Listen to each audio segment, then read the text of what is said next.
অর্থ পাচারকারীদের বিরুদ্ধে সামাজিক ঘৃণার পরিবেশ তৈরি করার আহ্বান জানিয়েছেন অর্থ উপদেষ্টা ডক্টর সালেউদ্দিন আহমেদ।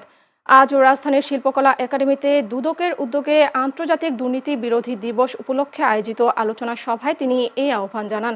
উপদেষ্টা বলেন, হাজার হাজার কোটি টাকা পাচারকারীদের শুধু সারা জীবন কারাগারে রাখলেই শাস্তি পূর্ণ হবে না, তাদের বিরুদ্ধে সামাজিক ঘৃণার পরিবেশও তৈরি করতে হবে। একই অনুষ্ঠানে দুর্নীতি দমন কমিশনের চেয়ারম্যান আব্দুল মোমেন আগামী নির্বাচনে দুর্নীতিবাজ ও চাঁদাবাজদের নির্বাচিত না করার আহ্বান জানান। আমরা যদি নির্বাচনে সঠিক লোককে নির্বাচন করি, আমরা দুর্নীতিগ্রস্তকে নির্বাচিত করব, আমরা সন্ত্রাসীকে নির্বাচিত করব, আমরা চাঁদাবাজকে নির্বাচিত করব, তাহলে আমরা কেমন করে প্রত্যাশা করব দেশে সুশাসন আসবে?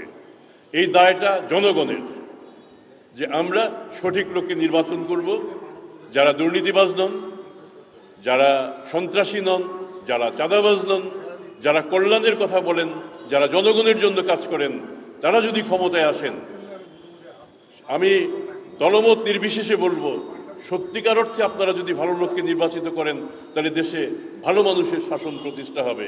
আর ভালো মানুষের শাসন যদি প্রতিষ্ঠা হয়, আমার মনে হয় দুর্নীতি দমন কমিশনের মতো এরকম কমিশনের দরকারই হবে না।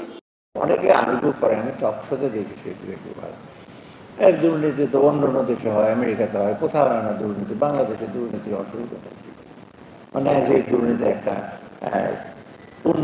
পুণ্যের কাজ, আমাদের মতো দুর্নীতি হইলে মাঝে মাঝে বিশেষ এবাদতের মতো, কিন্তু তুলনা করতে সব দেশ না, অন্য দেশে কিন্তু বেশ কিছু দেশে বেশ বড় শাস্তি হয়, ধরা পড়লে শাস্তি হবে।